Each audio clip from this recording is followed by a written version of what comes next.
Well, now what we're doing here in Chicago is we have a detective response to all gun arrests as if it were a robbery or a burglary. They collect evidence. They take witness statements if it exists. They take a statement from the offender to see if we can get a confession.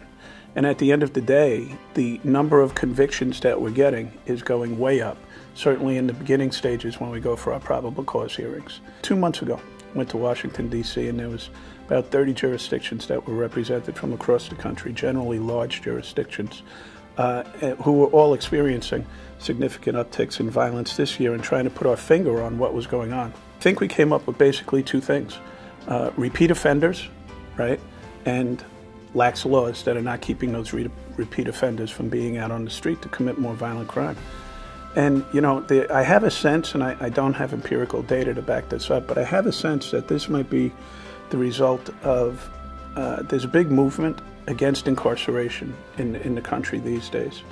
And I really think that we have to be very careful how we define the low-level, non-violent offender versus the violent offender, because you might lock somebody up for 10 bags of heroin, and people will say, well, that's a low-level narcotics offense. Why do we want to incarcerate that guy?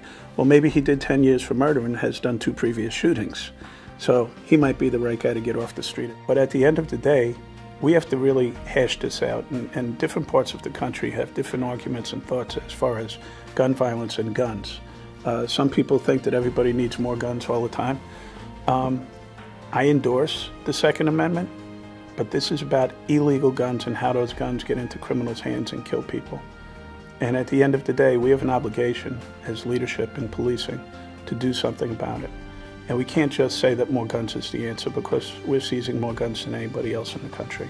And it's not going to change the gun violence that exists on the streets until something else changes legislatively and within the entirety of the criminal justice system. We all need to look at this and use our bully pulpits and our voices as police leadership to get it done in the proper fashion.